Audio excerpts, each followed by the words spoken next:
تو میری علماء کرام کی خدمت میں بھی گزارش ہے کہ اللہ کے لیے اپنی مسجدوں میں اپنے مسلیوں پر محنت کرو.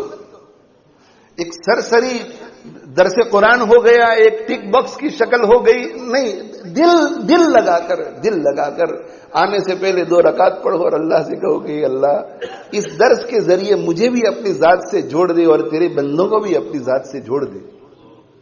عرب ممالک میں سے کسی ملک میں ابھی گزشتہ 20, 25, 30 سال پہلے ایک عالم گزرے ہیں, اس وقت مجھے ان کا نام مستحضر نہیں ہے, تو وہ فجر کی نماز کے بعد درس دیا کرتے تھے.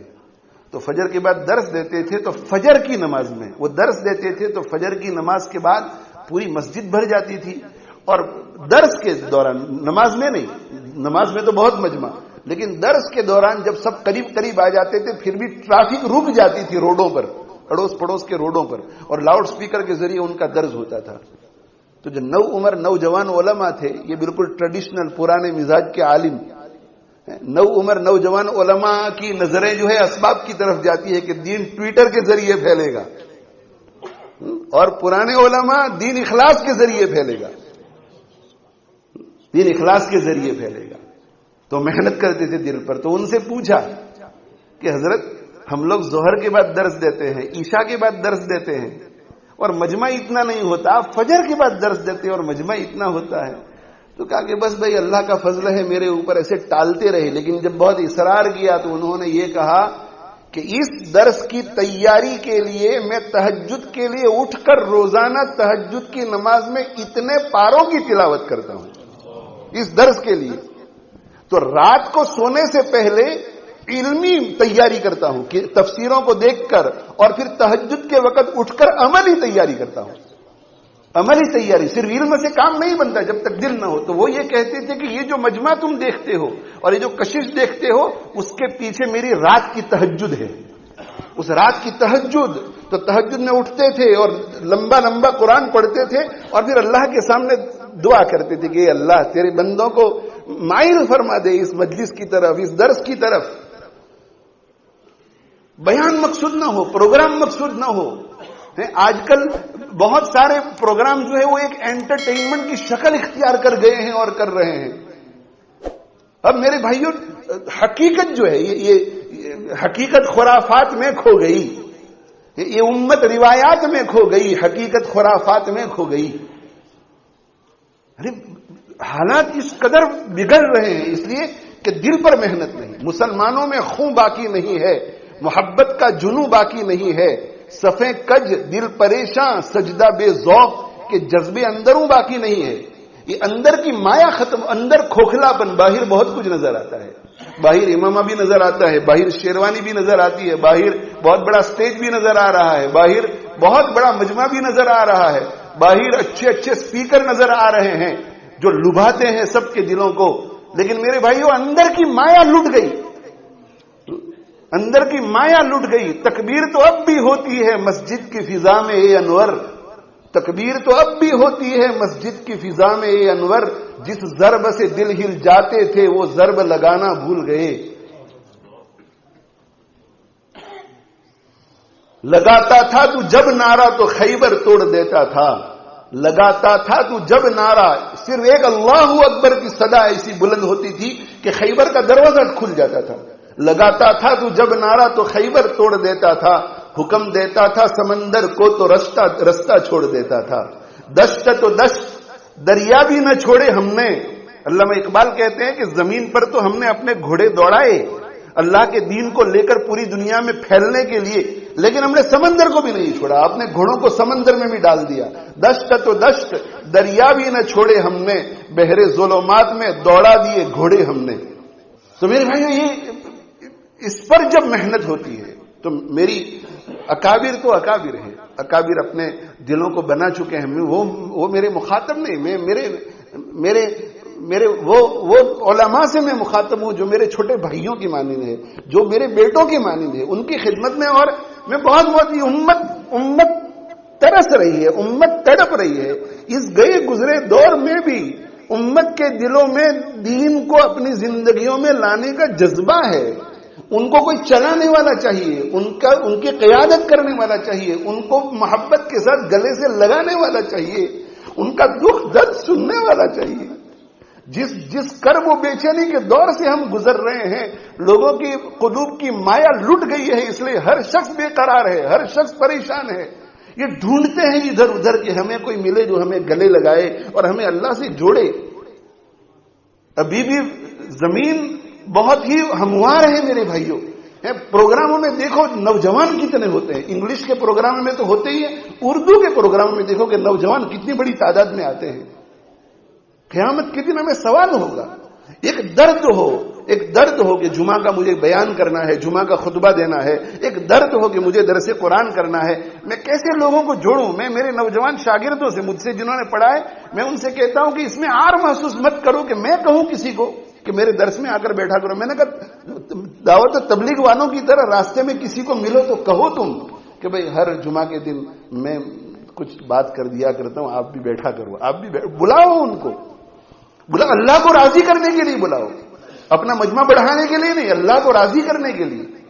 اور یہ جو ہے یہ کام کہ میں خود اپنے مجمع میں کسی کو بلاؤں، یہ جو یہ بھی ایک ایگو ہے.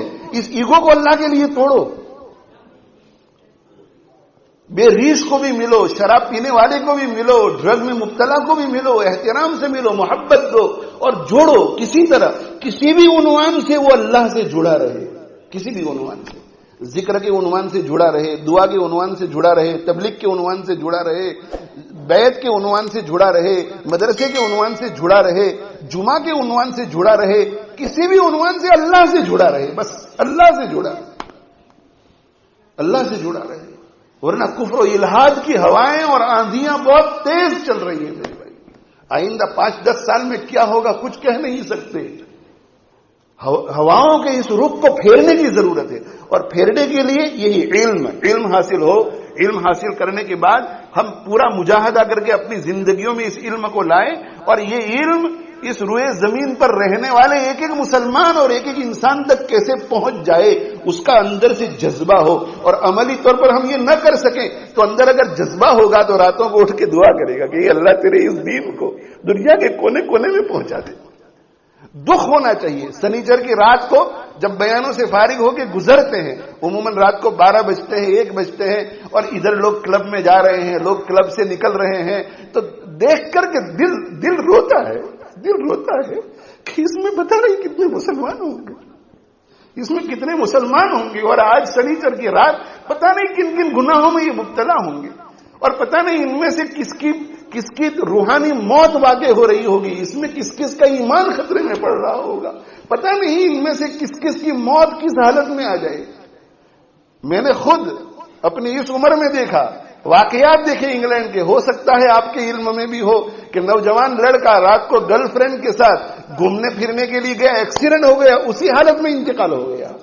پوری زندگی کسی کو پتا نہیں چلا، لیکن موت نے اس کے گناہ کو ظاہر کر دیا. پتا بھئی یہ کون ہے، یہ لڑکی اس گاڑی میں کون ہے. جب ماں باپ پہنچے وہاں، بھئی یہ لڑکی کون ہے، لیکن ہم تو نہیں جانتے. اس کو پتا چلا کہ گرل فرینڈ ہے. گرل فرینڈ کے ساتھ گھومتے ہوئے کبھی ایسا بھی ہوا ہے کہ لڑکا بھی مسلمان اور لڑکی بھی مسلمان، اور کبھی ایسا بھی ہوا ہے کہ لڑکا مسلمان لڑکی غیر مسلم، اور ایسا بھی ہوا ہے کہ لڑکی مسلم اور مسلمان لڑکا غیر مسلم. موت کا فرشتہ جب آتا ہے دبوچ لیتا ہے. تو میرے بھائی یہ نہیں کہ اسماعیل بھائی کا مسئلہ ہے، وہ ان کے بیٹے کو وہ جانے، یہ ہارون بھائی کا مسئلہ ہے، اور یہ مفتی اسامہ کا مسئلہ ہے، یہ مفتی اکرام الحق صاحب کا مسئلہ ہے، وہ امام ہے وہ جانے، یہ ان کے شاگرد. نہیں میرے بھائیو، امت کا ایک فرد بھی اللہ سے ٹوٹا ہوا نظر آئے تو دل میں دکھ ہونا چاہیے. دل میں دکھ ہونا چاہیے کہ اللہ کا بندہ ٹوٹا ہوا ہے، اللہ کا بندہ اللہ سے ٹوٹا ہوا ہے، اللہ کا بندہ اپنے خالق سے ٹوٹا ہوا ہے، اللہ کا بندہ اپنے مربی اور اپنے محسن اور اپنے منعم سے ٹوٹا ہوا ہے. میں کیسے اسے جوڑ دوں. لیکن نہیں میرے بھائیو، ہماری ساری محنتیں رسمی جو اللہ والے ہیں، اہل اللہ ہیں، ان کی میں بات نہیں کر رہا ہوں. دعوت و تبلیغ میں بھی جو مخلصین ہیں ان کی بات نہیں کر رہا ہوں. ہم میں سے اکثر، جن میں بھی شامل ہوں، ایک رسمی روٹین ہے دعوت و تبلیغ کے ساتھ کہ بھئی یہ ہماری روٹین ہے کہ 3 دن کے لیے نکل گئے، یہ ہماری روٹین ہے کہ 40 دن کے لیے نکل گئے. تقریر کرنے والے یہ ہماری روٹین ہے کہ جمعے کے دن کسی موضوع پر کوئی تقریر کر دی. درد ہو میرے بھائیو، درد حضرت مولانا الیاس صاحب رحمۃ اللہ علیہ کو امت کی خاطر راتوں کو نیند نہیں آتی تھی. کیا ان کے پاس کوئی کم دین تھا, کم علم تھا؟ اگر وہ پڑے رہتے راتوں کو آرام سے کہ بھئی میری جنت تو سیکیورڈ ہے, نہیں, راتوں کو نیند نہیں آتی تھی. کس کی خاطر؟ امت کی خاطر. اور جب ان کی اہلیہ نے پوچھا کہ کیا بات ہے, آپ رات کو سوتے نہیں, الٹ پلٹ ہوتے رہتے ہیں بستر پر, بستر سے اٹھ کر ٹہلتے رہتے ہیں, تو انہوں نے کہا کہ اگر تجھے پتا چل جائے تو جاگنے والا ایک نہیں رہے گا, جاگنے والے دو ہو جائیں گے. اگر تیرے دل میں یہ بات اتر گئی کہ میں کیوں تڑپ رہا ہوں. اللہ کے نبی صلی اللہ علیہ وسلم سید المرسلین ہونے کے باوجود بھی راتوں کو اٹھ اٹھ کے امت کے لیے دعا کرتے تھے. اٹھ اٹھ کے روزانہ, ایک رات نہیں, روزانہ ہر رات اٹھے پوری زندگی میں اور اللہ سے دعا کی امت کے لیے. اور قیامت کے دن بھی میدان محشر میں عرش کے سائے کے نیچے آرام سے بیٹھے نہیں رہیں گے, بلکہ امتیوں کو حوض کوثر کا پانی پلائیں گے, امتیوں کے لیے دعا کریں گے. وہاں تمام انبیاء, حدیث بخاری شریف کی حدیث ہے کہ تمام انبیاء علیہم الصلوۃ والسلام پل صراط پر گزرنے کے وقت کیا کر رہے ہوں گے؟